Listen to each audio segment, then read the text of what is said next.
थे। और भगत सिंह को आदर्श छोड़िए, भगत सिंह उन्होंने आदर्श तक नहीं माना। भगत सिंह को तो मेरे को बताने की जरूरत नहीं है कि भगत सिंह के लिए पंडित नेहरू ने और महात्मा गांधी ने, जब ब्रिटिश वाइसरॉय ने कहा था कि इनके लिए आप एक रिटर्न में एक डिक्लेरेशन दे दीजिए, माफीनामा, तो हम इनको फ्री कर देंगे, बोला नहीं आतंकवादी है, ऐसे शब्द थे। अरे आप खोल के देख लीजिए ना। जवाहरलाल नेहरू ने कहा, जवाहरलाल नेहरू जी ने गांधी जी को कहा, बताया कि इस तरीके से हम हिंसा को अपना माध्यम नहीं बना सकते। भगत सिंह को उसी समय जब राउंड टेबल कॉन्फ्रेंस द्वितीय विश्व युद्ध से पहले या प्रथम विश्व युद्ध मुझे याद नहीं है, that was 1923 if I am right, या तो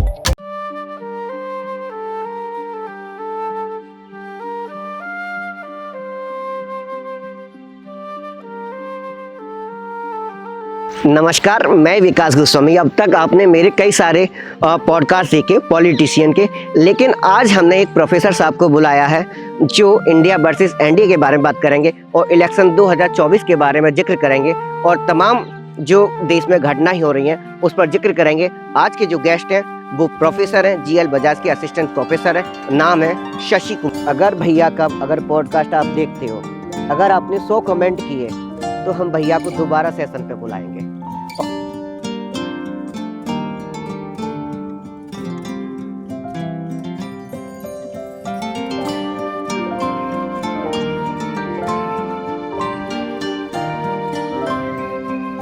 प्रोफेसर साहब, मैंने कई वीडियो, जब मैं आपके जिक्र किया, कई वीडियो में आपसे मेरी बातें हुई तो आपने उसमें परिचय नहीं पूछा था, तो आज जो शुरू करेंगे हम अपने परिचय से स्टार्ट करेंगे, तो आप अपना परिचय दीजिए।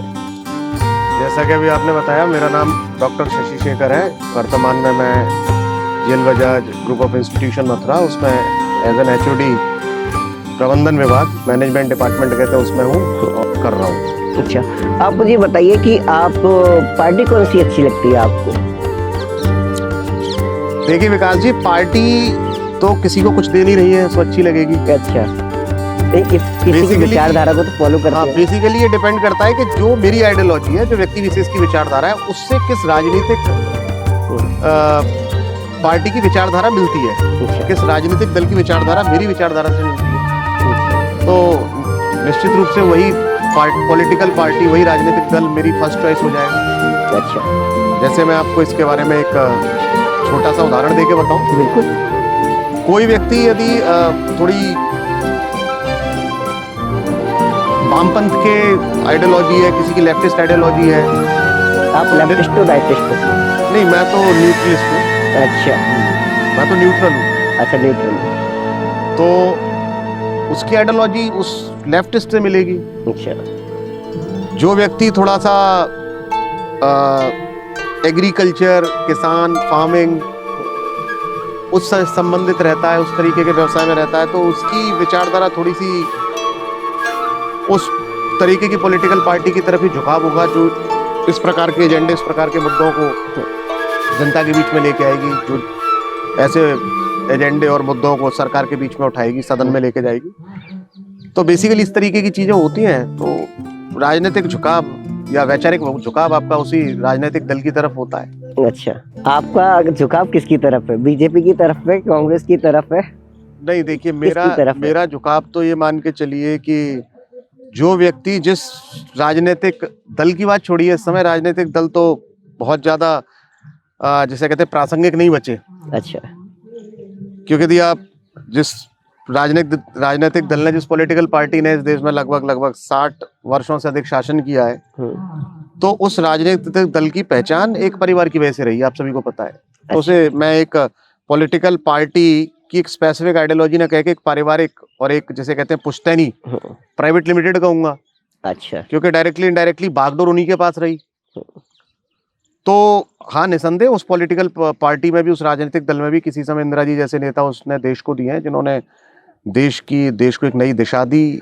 एक उनको आयरन लेडी कहा गया कि उनके जो फैसले थे, उनके डिसीजंस थे देश के लिए, समाज के लिए, देश उत्थान में उनका बहुत अग्रणी योगदान रहा, तो उस चीज को आप झुठला नहीं सकते। लेकिन वर्तमान परिप्रेक्ष्य में आज जो देश की जनता है, देश का युवा है, देश का मजदूर है, देश का जो गरीब तबका है, महिलाएं हैं, किसान हैं, वो एक ऐसे नेतृत्व की तरफ देखते हैं जो नेतृत्व उनकी आकांक्षाओं का पूरा कर सके, जो उनके चेहरे पे मुस्कान ला सके, जो उनसे किए हुए वायदों को धरातल पे उतार सके। अच्छा। और उसके अलावा भारत को एक जो उसका उचित स्थान है, जैसा कि सभी को पता है कि हम आज दुनिया के सबसे बड़े आबादी में सबसे बड़े देश हैं, तो जो एक उचित स्थान है, जो उसका सम्मान है इंटरनेशनल प्लेटफॉर्म पर, वो दिलवा सके। और ऐसे किसी व्यक्ति के अंदर जो विश्वास होता है तो आइडियोलॉजी वहां हो जाती है, मेरा ये मानना है। अच्छा, आप प्रोफेसर किस सब्जेक्ट में है? देखिए, मेरा तो जो मैंने बताया, मैं प्रबंधन विभाग का हूँ। प्रबंधन में मैं अर्थशास्त्र भी पढ़ाता हूँ। जो मेरा एरिया ऑफ स्पेशलाइजेशन है वो तो देखा जाए तो मेरा प्रोडक्टिविटी है, अच्छा। उत्पादकता। लेकिन उसके साथ जो मैंने जो उत्पादकता, जो एनहेंसिंग प्रोडक्टिविटी में जो मेरा जो पीएचडी है, उसमें मैंने स्पिरिचुअल मेथड्स पे काम किया है, स्पिरिचुअल टूल्स पर काम किया है, आध्यात्मिक क्षेत्र में। मुझे इतना बताओ कि जब सरकार, जो मौजूदा सरकार है, अगर वो विपक्ष में होती है तो जातिगत जनगणना की बात करती है, जो आज विपक्ष में है वो जातिगत जनगणना की बात कर रहे हैं, तो आप मुझे ये बताओ कि मौजूदा सरकार यह नहीं चाहती है कि जातिगत जनगणना होनी चाहिए कि नहीं होनी चाहिए? अगर होगी तो क्या मौजूदा सरकार को नुकसान हो सकता है? देखिए, जातिगत जनगणना की आप बात करते हैं, जिस प्रकार आज विपक्षी पार्टियां जातिगत जनगणना को एक टूल के रूप में यूज कर रही हैं अपने आप को बचाने के लिए। जिन राजनीतिक पार्टियों की आप बात कर रहे हो, जिन क्षेत्रीय दलों की बात कर रहे हो, उनकी अपने आप में वो उनका उदय, उनका वजूद, उनका अस्तित्व और उनका सर्वाइवल वो जातिगत राजनीति पे ही है। और वो सरकार राजनीति नहीं करती। नहीं, जातिगत राजनीति। मौजूदा सरकार, किस सरकार की आप बात कर रहे हैं, प्रदेश की, केंद्र की? मैं दोनों की बात कर रहा हूँ। मुझे तो नहीं लगता, क्योंकि अभी जो आपने बजट देखा, इस बजट में जैसा मैंने देखा है, बड़े बड़े एनालिस्ट, बड़े बड़े एक्सपर्ट पैनल डिस्कशन में यही कह रहे थे कि एक तरफ जातिगत जनगणना का नैरेटिव चलाया जा रहा है, दूसरी तरफ उन्होंने जाति से, प्रधानमंत्री मोदी ने 4 जातियां डिफाइन कर दी जिस पर उनका बजट फोकस्ड है। महिला, गरीब, किसान और युवा, ये 4 जातियां हैं। इन जब तक 4 जातियों का, इन 4, मैं कहूँ 4 क्लासेस का, 4 ग्रुप्स का जब तक इनका उत्थान नहीं होगा, जब तक ये ग्रो नहीं करेंगे, तो आप विकसित भारत 2047 जो एक हमारा प्रधानमंत्री का विजन है, अच्छा, वो लगता नहीं उसमें वो पूरा हो पाएगा। तो जातिगत राजनीति आपने देखी, जातिगत राजनीति मंडल आयोग के बाद आपने देखा है कि विशेष रूप से 2 प्रदेशों में ही हुई है, बिहार में, उत्तर प्रदेश में। तो आप देख सकते हैं किस तरीके से जातिगत राजनीति के नाम पे एक विशेष परिवार ने एक जाति विशेष को आधार बनाकर अपना एक समीकरण बनाया। आप परिवार क्यों बोलते हो, डायरेक्ट कांग्रेस क्यों नहीं बोलते हो? नहीं, मैंने कांग्रेस नहीं बोला। मंडल कमीशन के बाद बिहार और उत्तर प्रदेश में कांग्रेस तो कहीं रही नहीं है। अच्छा, सॉरी। हाँ, जो मैंने बताया, मैंने बात कर रहा हूँ जो जातिगत जनगणना जो सरकार है, नाम क्यों नहीं लेते हो आप? हाँ, तो मैं कह रहा हूँ Samajwadi party, Samajwadi party, RJD Samajwadi party है, बहुजन समाज पार्टी, इन्होंने परिवार की राजनीति करी। अच्छा। आप मुझे बताइए, एक किस समाज का इन्होंने उत्थान कर दिया? यदि उन समाज का उत्थान किया 30 साल में, तो वो समाज कहाँ है? आप मुझे बताओ कि अखिलेश यादव ने जब लैपटॉप बांटे थे, सभी जाति वालों को बांटे थे, किसी एक यादव वाली को तो नहीं बांटे? आप मुझे बताओ, जब अखिलेश यादव ने 100 नंबर की गाड़ियां चलाई पुलिस वालों के लिए, तो सभी के लिए चलाई, जिसमें सभी जाति धर्म के लोग आते थे। अखिलेश यादव ने जब एम्बुलेंस चलाई तो सभी, हर बिरादरी का, हर जाति का लोग वहां जाता था। तो इसमें जातिगत बात कहां से? चलिए मैं बता देता हूँ विकास जी। एक कन्या धन योजना आई थी 2000, मुझे वर्ष याद नहीं है, शायद 2013 रहा या 14 रहा था। वो कन्या धन योजना जो थी, वह तत्कालीन सरकार ने एक धर्म विशेष की महिलाओं के लिए निकाली थी, और मैं नाम नहीं लेना चाहता। नाम लो ना। एक धर्म विशेष जो कि अल्पसंख्यकों के नाम पे निकाली गई थी। अल्पसंख्यक तुष्टीकरण का कार्य किया था, पहली बात। दूसरी बात, उस सरकार ने निकाली थी? नहीं, मैं समाजवादी पार्टी सरकार की बात कर रहा हूँ। 2012 से 17 का जो उनका जो कालखंड था। अच्छा, लेखा जोखा है जी, मेरे पास पूरा है। दूसरी बात, अब नियुक्तियां देख लीजिए, 2012 से 17 के बीच में जितनी नियुक्तियां हुई सरकारी विभागों में उत्तर प्रदेश के अंदर, तो उसमें एक जाति विशेष की नियुक्ति कैसे हुई? उसके अलावा एक सांसद, विधायक, ब्लॉक प्रमुख, जिला पंचायत अध्यक्ष, जिला पंचायत सदस्य, अच्छा, कोऑपरेटिव अध्यक्ष, एक ही परिवार की, जहां तक मुझे याद है 32 लाल बत्तियां एक ही परिवार पर थी। तो आप मुझे बता दो, क्या वो परिवार सभी जातियों का रिप्रेजेंटेशन था? क्योंकि पिछड़े, यदि पिछड़े वर्ग की बात करते हैं, पिछड़े वर्ग में बहुत सारी जातियां आती हैं, उन जातियों को कितना प्रतिनिधित्व मिला मुझे इतना बताइए। अच्छा, उनका पॉलिटिकल रिप्रेजेंटेशन बताइए, उनका सोशल रिप्रेजेंटेशन बनाइए, बताइए मुझे, उनका इकोनॉमिक रिप्रेजेंटेशन बताइए, कितना रिप्रेजेंटेशन मिला? अच्छा, ये मुझे कहने की जरूरत तो है नहीं। अच्छा, जो पिछड़े वर्ग में कितनी सारी जातियां आती हैं, बहुत सारी जातियां आती हैं, यादवों के अलावा गुर्जर भी आते हैं, निषाद भी आते हैं, प्रजापति भी आते हैं, कोरी समाज भी आता है, अच्छा, बहुत सारे समाज आते हैं। अच्छा, तो आप ये कहना चाहते हैं कि 2012 सैनी समाज भी आता है, गुर्जर समाज भी आता है, उनका प्रतिनिधित्व कहाँ था? जो अखिलेश यादव का शासनकाल रहा वो खराब रहा? नहीं, मैंने आपको क्या बताया? मैंने खराब और अच्छे वाली बात तो बोली नहीं। अच्छा, मैंने बोला कि प्रतिनिधित्व, अच्छा, पिछड़े के उत्थान के नाम पर विगत 30 वर्षों में इन्होंने किनका उत्थान किया है उसको देखिए तो सही। किसकी औलादे 3 करोड़ की गाड़ियों में, लैम्बोर्गिनी में लखनऊ की सड़कें पर दौड़ा रही हैं? आपकी मेरी तो नहीं। मैं भी ऐसे बहुत सारे अपने मेरे मित्र बंधु हैं जो कि इसी वर्ग से आते हैं। अच्छा, ना ठेकेदारी मिली उनको, अच्छा, ना सरकारी नौकरी मिली उनको, ना उनको चपरासी मिले, ना समूह गाहकी तो मिली। आपको भी नहीं मिली? नहीं, मैं तो देखो अपने आप में, मैंने तो कभी प्रयास नहीं किया। मैंने सरकारी का प्रयास नहीं किया। अच्छा, क्योंकि मैं तो अपना प्राइवेट था, एमबीए किया, पीएचडी करी, तो उस दिशा में तो मुझे सरकारी जॉब एब्जॉर्ब कर ही नहीं सकती, तो मैंने तो नहीं रहा डिपेंड।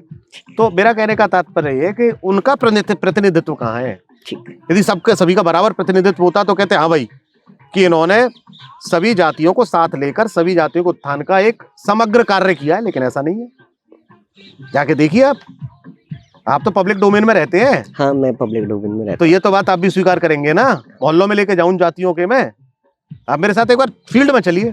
हाँ, हम चलेंगे। हाँ, तो फील्ड में बात करते हैं उन जाति विशेष जो पिछड़े वर्ग के अंदर रहने वाली जातियां हैं। सविता समाज है, गुर्जर समाज है, प्रजापति समाज है, बघेल समाज है, पाल समाज है, धनगर समाज है, सैनी समाज है, लोधी राजपूत हैं।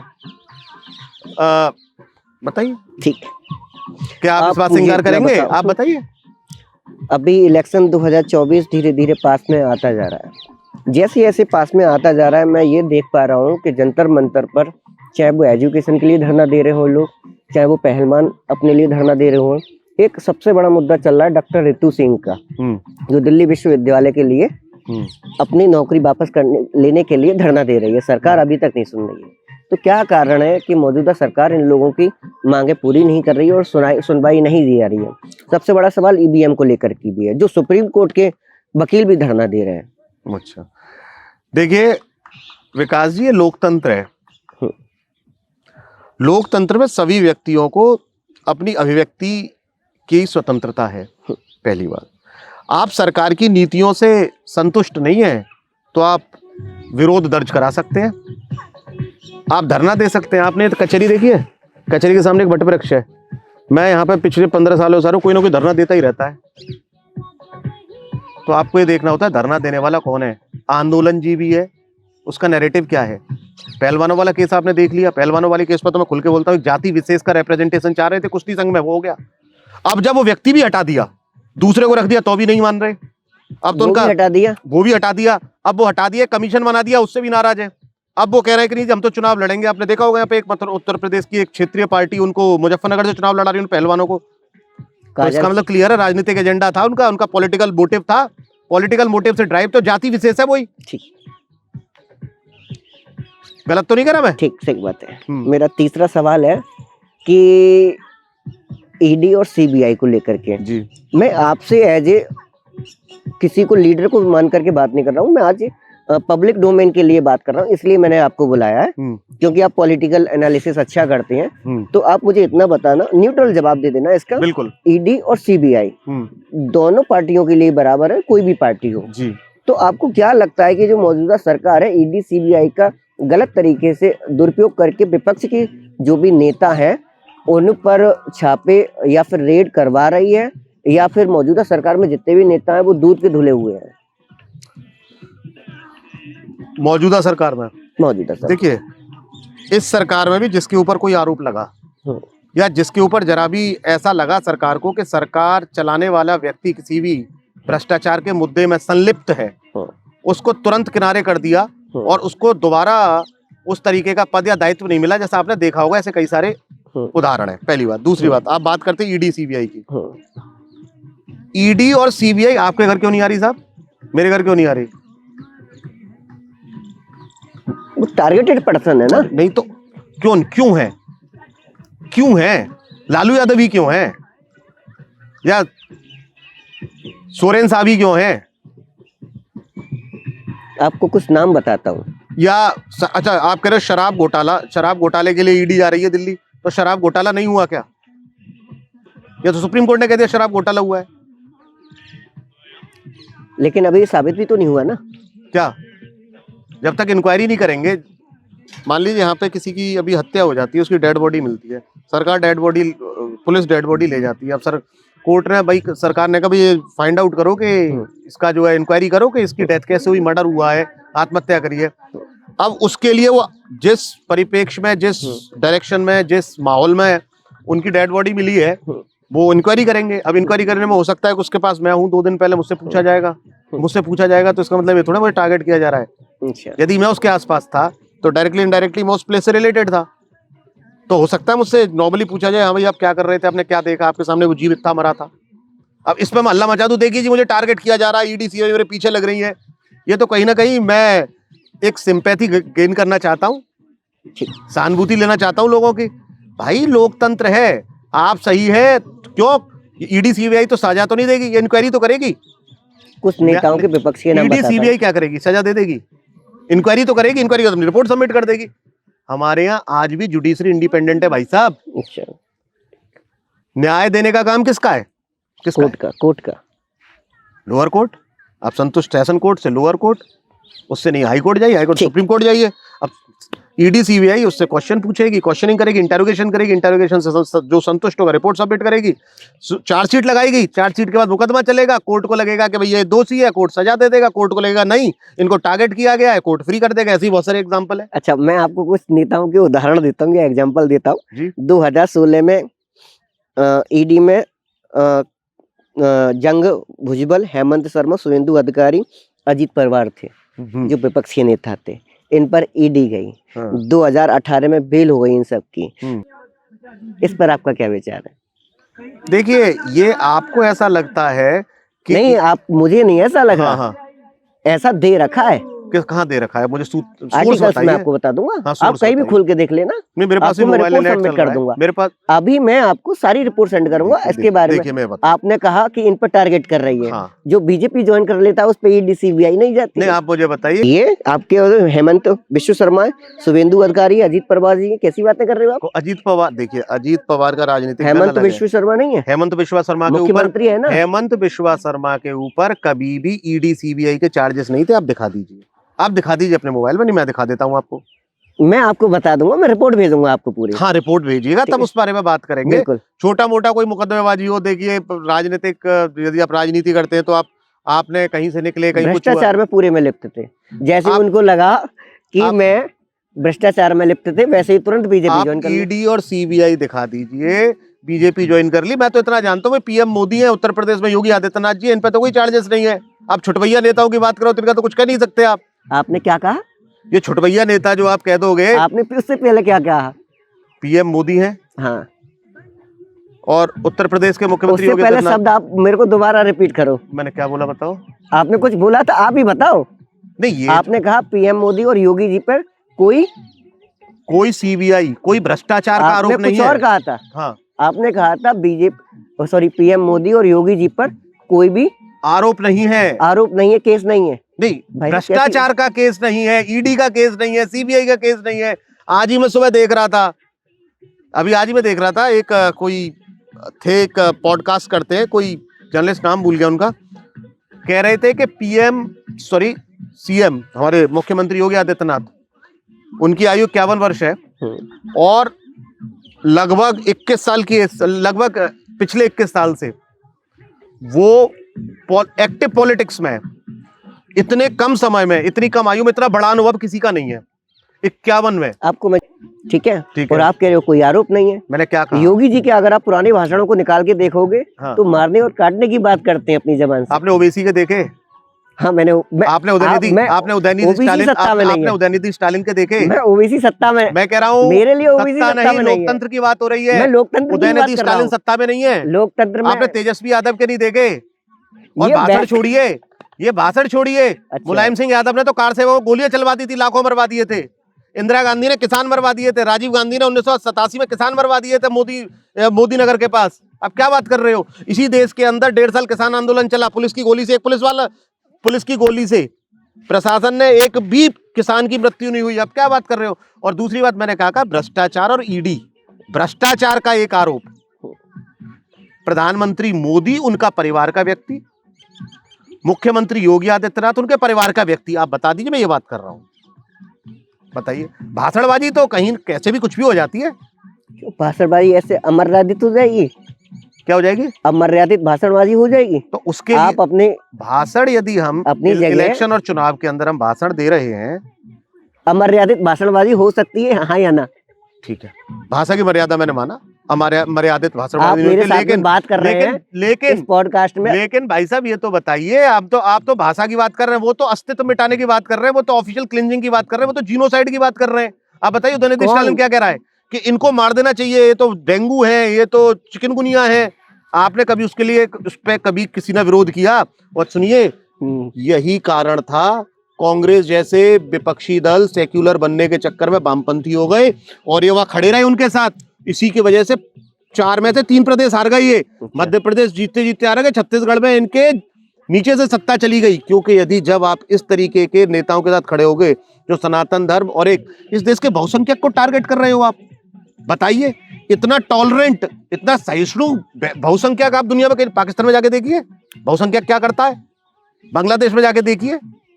आप हमारे देश की तुलना ऐसे छोटे मोटे देशों से क्यों करते हो? कभी चाइना की बात किया करो, अमेरिका की बात करते हैं, रूस की बात करो, चाइना की बात करिए, कैसी बात चाइना की बात करिए भाई साहब, जिसको हमने पैदा किया, आप उसकी बात करते हो। भाई साहब चाइना की बात करते हैं, चाइना में आप मुझे ऐसा, मैं तो वैचारिक व्यक्ति हूँ। अब आप कुछ भी आरएसएस कोई आतंकवादी, आप तो ऐसे कह रहे हो मैं आईएसआईएस से हूँ, लश्कर तैयबा से हूँ, मैं हिजबुल मुजाहिदीन से हूँ, मैं सिम्मी से हूँ।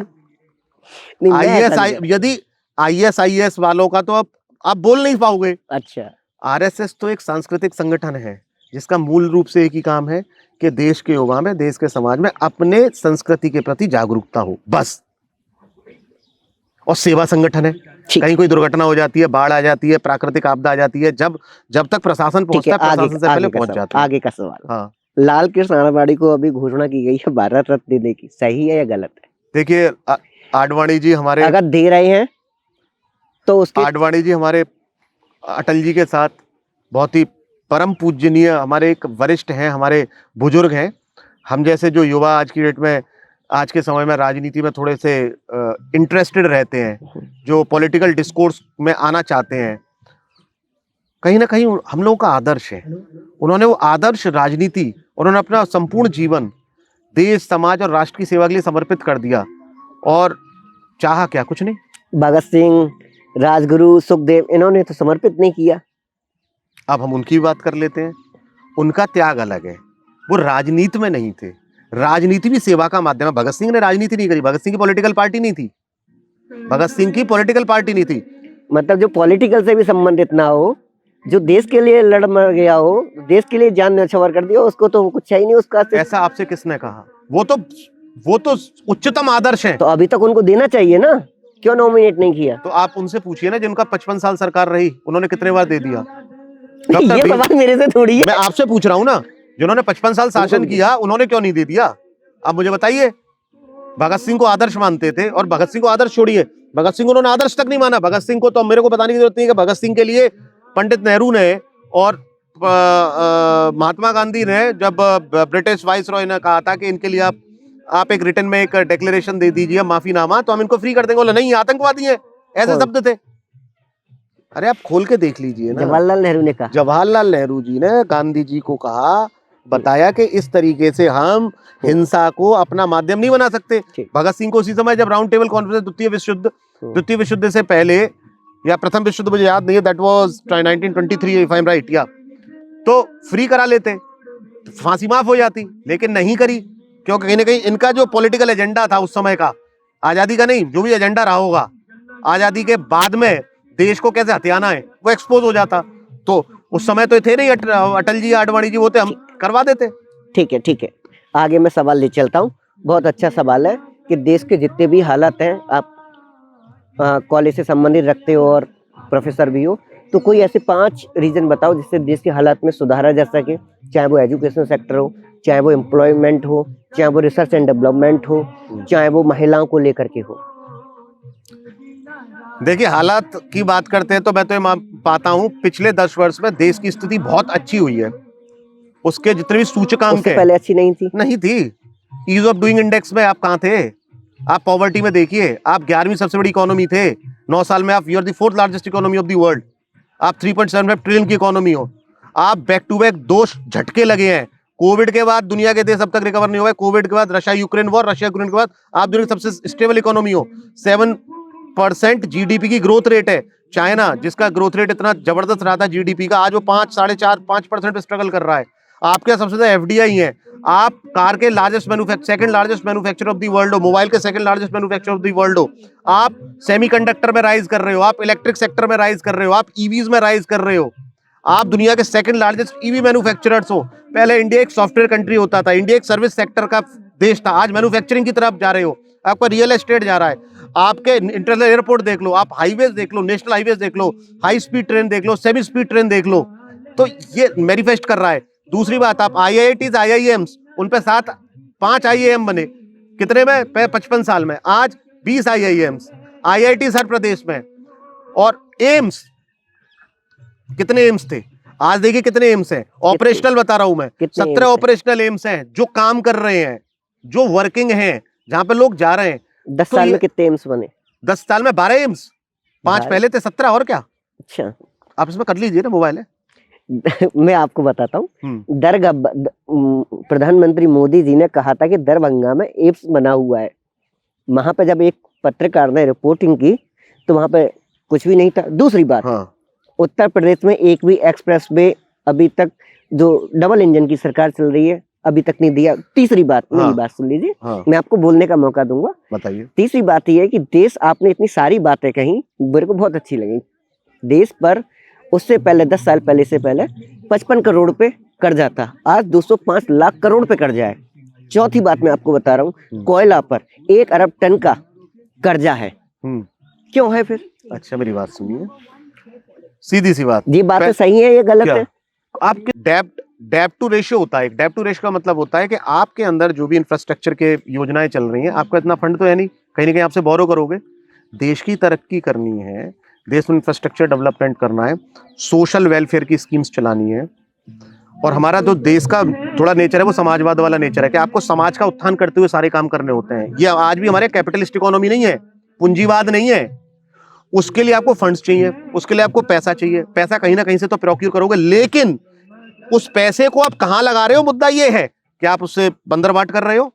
क्या आप उससे फ्रीवीज दे रहे हो? क्या उससे आप तुष्टीकरण कर रहे हो? क्या उससे आप एक परिवार विशेष के लोगों को पूरे कॉन्ट्रैक्ट दे रहे हो? नहीं, समग्र विकास है देश का। अब भैया एयरपोर्ट बनेंगे, हाईवे बनेंगे, एम्स बनेंगे, शिक्षा का मॉडर्नाइजेशन होगा, सेंट्रल यूनिवर्सिटीज बनेंगी, स्टेट यूनिवर्सिटीज मिलेंगी, और आपका इंटरनेट की कनेक्टिविटी बढ़ेगी, स्प्रेड ऑफ इंटरनेट होगा, तो डेफिनेटली यू नीड फंड्स। इसके लिए आपको पैसा चाहिए, और पैसा कहीं ना कहीं से बोरो करना पड़ेगा ना, क्योंकि हमारे देश में आज भी टैक्स पेयर कितने हैं? अंडर 10% है। सोर्स ऑफ इनकम तो गवर्नमेंट का बहुत ज्यादा है नहीं, पैसे लेके ही तो इंफ्रास्ट्रक्चर डेवलपमेंट होगा, फिर उससे रिकवर होकर रिफंड होगा। भाई वर्ल्ड बैंक प्रोजेक्ट्स क्या होते हैं? वर्ल्ड बैंक से पैसे लेते हैं, अर्निंग करते हैं, एक मियाद और मियाद के बाद उसको रिफंड कर दिया जाता है। आप भी लोन लेते हैं मकान बनाने के लिए, बिजनेस के लिए, कैसे लेते हैं?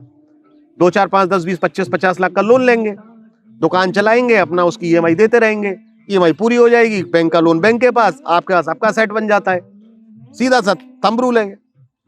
आप इतनी सारी बातें कह रहे हैं, बात ठीक है, आप मुझे बताइए कि देश का किसान अभी तक फिर गरीब क्यों है? दूसरी बात, जो 10 सालों में 2 करोड़ रोजगार देने की बात कही थी, वो 1 करोड़ रोजगार साल जा रहा है, आ नहीं रहा है, वो कैप्चर नहीं हो रहा है, लोगों की नौकरियां छूट रही हैं आफ्टर कोविड और बिफोर कोविड। ये बात मैं कह रहा हूँ। CMI की रिपोर्ट कहती है कि 15 सालों में हमारी जो अनएम्प्लॉयमेंट जो रेट बढ़ गई, ये क्यों है? दूसरा मैं आपको बात बताता हूँ कि देश में 80 करोड़ लोगों को जो वो दाना दिया जा रहा है, ऐसा 70 साल पहले में तो कभी नहीं हुआ। और आप कह रहे हो कि गरीबी खत्म हो गई है, तब भी 80 करोड़ लोगों को राशन पानी दिया जा रहा है। अब मैं बताता हूँ, यदि आपका ये कहना है तो मैं आपको सबसे पहले भी तो 15 करोड़ लोगों को विगत 9 वर्षों में गरीबी रेखा से ऊपर लिया गया है। ये मेरा स्टेटमेंट नहीं है, इंटरनेशनल मॉनेटरी फंड से लेकर वर्ल्ड बैंक तक, इंटरनेशनल IMF की रिपोर्ट, इंटरनेशनल एजेंसीज की रिपोर्ट है। 15 करोड़ लोग गरीबी रेखा से ऊपर लाए गए, पहली बात। रही बात रोजगार की, कौन कह रहा है रोजगार नहीं है? भाई साहब, जो जोमेटो वाला लड़का राइडर होता है ना, सुबह 8 बजे से लेकर शाम को 8 बजे तक 12 घंटे की नौकरी करता है, 25,000 रुपए कमाता है। आप समझ रहे हो? ये स्टार्टअप का इंडिया है। इंडिया सेकंड लार्जेस्ट हब है स्टार्टअप का। और आप जैसे युवा आज के समय में छोटा सा बिजनेस सेटअप करते हैं और स्टार्टअप में वो यूनिकॉर्न में कन्वर्ट हो जाता है, पता ही नहीं चलता, और खुद भी काम करते हैं, बहुतों को रोजगार देते हैं ऐसे। और इस स्थिति में यदि कह रहे हैं कि बेरोजगारी है, बेरोजगारी तो रोजगार क्या वो था जो मनरेगा में 200 दिन की गारंटी योजना दे दी थी मजदूरी करने के लिए। पहले गड्ढा खोदो, गड्ढा भर दो, सड़क के किनारे खोदो, सड़क के किनारे भर दो। आपके अंदर योग्यता है, काम करने की कुव्वत है। आपके सी जवाहर बाग के बाहर गोलगप्पे वाला, मेरी बात हो रही थी, गोलगप्पे वाला लगाता है काउंटर, गोलगप्पे वाला जो है वो 400-500 रुपए कमा के जाता है। 15,000 रुपए यदि ये गोलगप्पे वाला कमा रहा है तो बेरोजगार नहीं है। करने के लिए अपॉर्चुनिटीज बहुत है, आप करने वाले होने चाहिए। और जिसमें मथुरा वृंदावन में एक ई रिक्शा टिर्री वाला, जो ई रिक्शा चला रहा है टिर्री वाला, वो एक दिन में 700 रुपए कमाता है, 21-20 हजार रुपए कमा रहा है। और सरकार की योजनाओं को उसको लाभ मिल रहा है, राशन उसको फ्री मिल रहा है, ज्यादा खर्चा है नहीं, बच्चा उसके शिक्षा उनकी फ्री है ये सरकारी स्कूल में। तो गरीबी कहां से आई, कहां बेरोजगारी है? मैं तो आपको ट्रांसलेट करके बता रहा हूं। आपने एक शब्द कहा कि सरकारी स्कूल है, हालत देखिए सरकारी स्कूल की। आप मेरे साथ चलिए, कम से कम शिक्षक आने तो लग गए। आप 2014 से पहले की बात कर रहे हो, जो 17 से पहले शिक्षक नहीं आते थे। 5 सालों की बात ही कर रहा हूँ मैं। तमाम स्कूलों में, प्राइमरी स्कूलों में घूमता हूँ, बच्चों के पास किताब तक नहीं है। अभी मैंने एक 20 मिनट की रिपोर्टिंग करी थी, वहां पर अधिकारी ने बच्चों को मैथ की किताब नहीं दी है। आपको मैं बता दूं, दूसरी बात, मेरी बात सुनिए, मैं आपकी बात सुनूंगा। मैं आपको 2017 से पहले के दिखा देता हूँ। स्कूल में ताले 7 में से 1 किताब नहीं, 6 किताब तो पढ़ेगा। 7 में से गणित नहीं है, अंग्रेजी पढ़ लेगा, अंग्रेजी नहीं हिंदी पढ़ लेगा। पहले तो स्कूल में ताले लगे थे शिक्षकों के घर में। सुनिए भाई साहब, उसी गांव में एक ग्रेजुएट को रख दिया जाता था कि भाई साहब ये तू नौकरी कर ले, तुझे मिल जाएंगे 8,000। 50,000 आते थे, 8,000 में लड़का रख दिया। दिखाऊं आपको लाइव इंटरव्यू, दिखाऊं? मेरे साथ चलिए। कम से कम वो विद्यालय खुल रहे हैं, उन विद्यालय में आज अटेंडेंस मॉनिटर की जा रही है शिक्षकों की, मुख्य शिक्षक की, उसकी सीधी की सीधी ऑडिट है। उनको फोटो लेके जियो टैग फोटो भेजना होता है। उन जो बच्चों की डेवलपमेंट है उसके डेवलपमेंट कार्ड्स बन रहे हैं, ठीक है। तो पहले बंदर वार्ड था, आपको ही पता है, डिस्ट्रिक्ट हॉस्पिटल में बंदर होते थे, डॉक्टर नहीं। आज डिस्ट्रिक्ट हॉस्पिटल में जाइए, मात्र 2 रुपए या 5 रुपए के पर्चे में आप डॉक्टर ही बैठ रहे हैं। कुत्ते की दवाई भी, रेबीज की दवाई भी, कोविड की दवाई भी, और महिलाएं अपने बच्चों की डिलीवरी तक के लिए वहां पे जा रही हैं। क्या बात कर रहे हो? जब आपके पास लीडर कमिटेड होता है जनता के लिए, तो डेफिनेटली जो काम करने वाले हैं, जो ब्यूरोक्रेसी है, जो कर्मचारी है, वो काम करेगा आपको।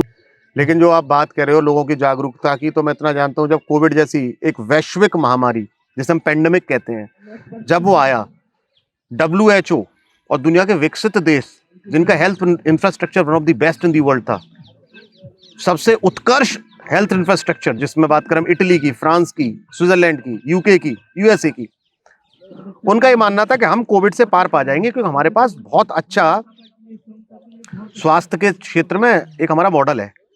भारत के लिए बड़े चिंतित थे, WHO चिंतित था, शायद भारत कैसे उसको हैंडल करेगा। आपने देखा उसी कोविड मैनेजमेंट को, जो इसी सरकार ने कोविड को मैनेज किया, किस तरीके से कोविड को मैनेज किया, किस तरीके से लोगों के घर पर राशन की व्यवस्था सुनिश्चित गई, किस तरीके से दुनिया का सबसे बड़ा प्लान्ड वैक्सीनेशन प्रोग्राम, जो कि अपने आप में एक मिसाल है, जो कि अपने आप में एक नजीर है। मैं नहीं कहता, आप इंटरनेशनल यूनिवर्सिटीज, इंटरनेशनल एजेंसीज की रिपोर्ट्स को पढ़िए, सीखने आ रहे हैं वो कि आपने इतना well planned, well executed covid vaccine programme चलाया, जब इतने बड़ी महामारी में इतना त्वरित रिस्पॉन्स हुआ, और उसके बाद जितना नुकसान होना था, जितना नुकसान एक्सपेक्ट किया जा रहा था जान माल का, उसको बड़ा बड़ा नगण्य, नेग्लिजिबल कर दिया। और तो उसमें आप ऐसे जब आइडियोलॉजिकल और इस तरीके की कार्य करने वाली कोई लीडरशिप है, तो आप उसके ऊपर एक किसी छोटे मुद्दे को लेके उसकी कार्य क्षमता के ऊपर प्रश्न चिन्ह नहीं लगा सकते। छोटा मोटा कुछ हो जाता होगा, क्योंकि बहुत बड़ा देश है, 141 कोई करोड़। व्यक्ति अगर HIV और एड्स जैसी बीमारियों से मर जाता है तो ये छोटी चीज है। मैंने क्या कहा, बहुत बड़ा देश है, 141 करोड़ में यदि कहीं कोई चीज रह जाती है तो उसके लिए सरकार के पास स्कोप होता है, सरकार के पास अपना एक पैसेज है, जिससे कि सरकार के पास अपना फीडबैक पहुंचता है, सरकार उस पर कार्य करती है। और रही बात HIV और एड्स की, तो आज के समय में, चूंकि मैं तो, मेरी खुद की आयु 40+ है, इसकी जागरूकता तो हमें स्कूल से ही मिल गई थी, रोड पे चलते पढ़ते मिल जाती थी, तो उसमें जागरूकता तो बचपन से आ जाती है। आज यदि HIV एड्स की आप बात करें ना, एक 12 साल का बच्चा आपको बता देगा इसके कारण क्या है, इससे बचा कैसे जा सकता है। हाँ, आप कहो इलाज। मैं इस पे और भी टिप्पणी कर सकता हूँ, लेकिन मैं आगे चलता हूँ। आपने बहुत अच्छा कहा, देश के हालातों पे आपने बहुत परिवर्तन पे कुछ बहुत अच्छी बातें कही। दूसरा, एक चमकता हुआ चेहरा है मनीष कश्यप, आप जानते होंगे, उसके बारे में थोड़ा सा जिक्र कर दो बस। मनीष कश्यप, आप जैसे ही एक भाई है हमारे, और बिहार, सन ऑफ बिहार के नाम से इस समय है। बहुत गलत किया था वहाँ की सरकार ने उनके साथ। एक इंडिपेंडेंट, जैसे आप यूट्यूबर हो, आप सरकार के कार्य प्रणाली को लेकर भी देखिए प्रश्न चिन्ह उठा रहे हो, आप सरकार के मोटिव को लेकर भी प्रश्न चिन्ह उठा रहे हो, आप सरकार के प्रतिनिधियों के बारे में बात कर सकते हो। बिल्कुल सही बात है। जैसा कि हमें पता है कि मीडिया जो है लोकतंत्र का चौथा स्तंभ है, 4th पिलर ऑफ डेमोक्रेसी है। कई बार जो चीजें जुडिशरी के सीधे संज्ञान में नहीं आती, उनको मीडिया के थ्रू ले जाया जा सकता है, जिसमें कि आप जैसे जो यूट्यूबर हैं, जो छोटे छोटे शहर से जाते हैं, वो हर न्यूक एंड कॉर्नर में जाके, हर एक रिमोट एरिया में जाके एक छोटी छोटी घटना को कवर करते हैं, जो मेन स्ट्रीम मीडिया है या नेशनल लेवल के जो न्यूज़ चैनल्स हैं वो उसको कवर नहीं करते हैं। तो कहीं ना कहीं छोटे व्यक्ति, छोटे स्थान और छोटे परिवेश की घटनाओं को, उनसे संबंधित समाचारों को आप लेके जाते हैं, तो आप लोगों को सबसे पहले तो हेड्स ऑफ है। ये आपका बहुत अच्छा इनिशिएटिव है, रेवोल्यूशनरी आपकी अप्रोच है। और इस तरीके से यदि कोई यूट्यूबर को, जो कि देश, समाज और जनता के लिए कार्य कर रहा है, उसको उसकी न्यूज़ के लिए, उसके किसी एक्सपोजे के लिए, या ऐसी कोई खबर जो कि जनता के बीच में ला रहा है, उसको टारगेट किया जाए, उस पर रासुका लगा दी जाए, उसको जेल में डाल दिया जाए 9 महीने के लिए, तो कहीं ना कहीं ये मैं यही सोचूंगा कि ये इमरजेंसी जो लगी थी, आपातकाल की पुनरावृत्ति होगी उस प्रदेश में। लेकिन बहुत अच्छा हुआ कि भाई मनीष कश्यप हमारे अब छूट गए, और अब दोबारा तो शुभकामनाएं देंगे भाई मनीष कश्यप को और आप जैसे यंग यूट्यूबर्स को, कि आए, सच्चाई को जनता के बीच में लाएं, बिना किसी जिसे कहते हैं एक आइडियोलॉजी के। देखिए, हमारी आइडियोलॉजी हो सकती है, हमारा बेंट ऑफ माइंड हो सकता है, लेकिन यदि मीडिया का, जर्नलिस्ट का, पत्रकार का बेंट ऑफ माइंड कोई पॉलिटिकल होगा, तो आप देख रहे हैं ना, जैसे एक होता है आजकल, आप ही देखते हैं, एक डैश वर्ड यूज किया जाता है, ये फलानी मीडिया है, तो फिर उसकी क्रेडिबिलिटी खत्म हो जाती है। इस मीडिया को दूसरी पार्टी वाले विश्वसनीयता से नहीं देंगे। आपको एक ऐसा सेंटर पाथ निकालना होता है कि आपकी एक्सेप्टेंस हो। ठीक। आगे एक अखिलेश यादव जी का इंटरव्यू में देख रहा था, तो उन्होंने एक बहुत अच्छी बात कही कि अगर बीजेपी को हराना है तो पीडीए ही एनडीए को हराएगा। बिल्कुल सही बात है। अखिलेश यादव जी तो कुछ भी कह सकते हैं। अच्छा, वो पीडीए की बात कर रहे हैं। अभी मैं सुबह ही खबर पढ़ रहा था, उन्होंने लखनऊ में बैठ के कांग्रेस की जो है पीडीए और महागठबंधन में भी तो है ना, वो कांग्रेस को 11 सीटें दे दी। कांग्रेस वाले कह रहे हमसे तो पूछ लेते, और जहाँ पे कांग्रेस को चुनाव लड़ना था, जिन सीटों पे कांग्रेस अपना मन बना रखा था कि यहाँ पे उनका परफॉर्मेंस 14 और 19 में वहाँ पे अच्छा रहा था, तो ऑब्वियसली वो चाह रहे थे कि ये सीटें हमें मिले, वहाँ उन्होंने अपने प्रत्याशी घोषित कर दिए। तो जब वो गठबंधन नहीं साध पा रहे, तो पीडीए कौन सा साधेंगे? पीडीए नहीं, वो जाति विशेष और वो एमवाई वाला मामला है, पिछड़ा दलित अल्पसंख्यक की बात नहीं, उनको बहुत बड़ा सवाल है। ये भारत जोड़ो यात्रा, भारत जोड़ो न्याय यात्रा, जो बीजेपी के समर्थन करने वाले लोग हैं असम में, नहीं, मेरे ख्याल से इसका नाम भारत जोड़ो न्याय यात्रा नहीं है, इसका भारत जोड़ो न्याय यात्रा न्याय यात्रा है। हाँ, भारत जोड़ो न्याय यात्रा। हाँ। भारत जोड़ो यात्रा जो चली थी वो अलग चली थी। भारत जोड़ो न्याय यात्रा मणिपुर से लेके मुंबई हाँ तक। हाँ, मुंबई तक। हाँ, आपका इस पर क्या 22वां विचार दिन है आज। हाँ, आपका क्या विचार है इस पर? और बीजेपी के समर्थन करने वाले लोग मैं यात्रा तो को भाई रोक रहे साहब, हैं। मैं तो विकास जी ये कहता है जोड़ने निकल रहे हैं, मैं भारत जोड़ने निकल रहा हूँ, बहुत अच्छी बात है, भारत को जोड़ो। मैं तो कह रहा हूँ भारत टूटा हुआ कब था, और भारत जोड़ने वही निकले जो भारत को तोड़ा था, जाति के नाम पर, धर्म के नाम पर, संप्रदाय के नाम पर, बोली के नाम पर, क्षेत्रवाद के नाम पर। गलत कर रहे हैं, सही कर रहे हैं राहुल गांधी? कहीं ना कहीं उनको उनको लगा होगा ना कि उन्होंने भारत तोड़ दिया है, तब जोड़ने निकल रहे हैं। 55 साल उन्होंने भारत तोड़ा ही तो है, जाति के नाम पर, आपने अभी संप्रदाय कोई के एक नाम शब्द पर। बोला, भारत तोड़ दिया है, किसने? किसने तोड़ा? आप ही कह रहे हो ना। नहीं, मैं पूछ रहा हूँ किसने तोड़ा? आप ही कह रहे हो ना। धर्म की राजनीति कहाँ से स्टार्ट हुई? मैं इस बात पर नहीं आ रहा हूँ, मैं आपकी बात पे आ राहुल रहा हूँ। गांधी की पॉलिटिकल पार्टी के जो पुराने जो नेता थे उन्होंने तोड़ा। अच्छा नेहरू जी ने तोड़ा, नेहरू जी के बाद वालों ने तोड़ा। अच्छा पार्टीशन किसने कराया? अच्छा। क्या बीजेपी थी? क्या मोदी थे? अटल जी थे? क्या पार्टीशन किसने कराया बताइए? भारत पाकिस्तान दो देश बने, धर्म के नाम पर बने, तो धर्म की राजनीति कहां से करी? क्यों नहीं जिन्ना को पहला प्रधानमंत्री मान लिया उन्होंने? हटाओ, पहली बात। दूसरी बात, नक्सलवाद कहां से आया? एलटीटी किसके समय में आया? खालिस्तान कहां से आया? पृथकवादी राजनीति करी इन्होंने, सेपरेटिज्म, है ना। बहुत अच्छा सेशन रहा ये पॉडकास्ट हमारा। इसमें विकास जी ने कई ज्वलंत मुद्दों के बारे में मुझसे बातचीत करी। कुछ मुद्दे ऐसे रहे जिसमें मैं काफ़ी कंफर्टेबली रहा, कुछ मुद्दे ऐसे रहे जिसमें कि उन्होंने बड़ा कॉन्ट्राडिक्टरी क्वेश्चनिंग करी मुझसे। और मैं आप सभी लोगों से अपील करूंगा, रिक्वेस्ट करूंगा कि इस पॉडकास्ट को देखें। एक यंग यूट्यूबर है, बड़ी बोल्डनेस के साथ ही अपने पॉडकास्ट करते हैं, और कोई ये लीपापोती नहीं करते हैं, किसी प्रकार की ये इनका जो है अपीजमेंट नहीं है।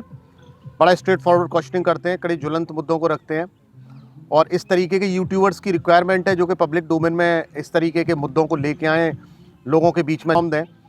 तो आप सभी लोगों से, व्यूअर्स से, जो मेरे व्यूअर्स भी हैं, जो मुझसे कनेक्टेड हैं, मुझसे रिलेटेड है, या एक जनरल व्यूअर है, वो इस पॉडकास्ट को देखें और सपोर्ट करें, जिससे कि इनका ये जो मिशन है, जिसमें कि अधिक से अधिक लोगों के बीच में छोटे छोटे मुद्दों को ले जाकर, छोटे छोटे लोगों के बीच में जाके उनकी ओपिनियन, उनकी राय लेके जो आ रहे हैं, उससे लोगों के बीच में सही चीज़ जाएगी, सही सब्जेक्ट जाएगा, सही सूचना जाएगी।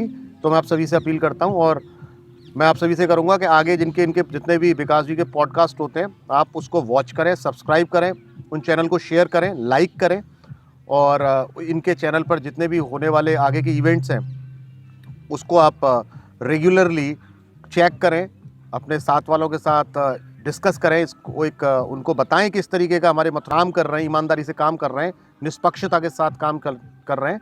इनके काम में ट्रांसपेरेंसी है, क्लैरिटी है, और लक्ष्य तो इनका यही है कि छोटे से छोटे व्यक्ति की समस्या, छोटे से छोटे एरिया की, क्षेत्र की दिक्कतें लोगों के बीच में आए, समाज के सामने जाएं, सरकारों के सामने जाएं। बहुत बहुत धन्यवाद।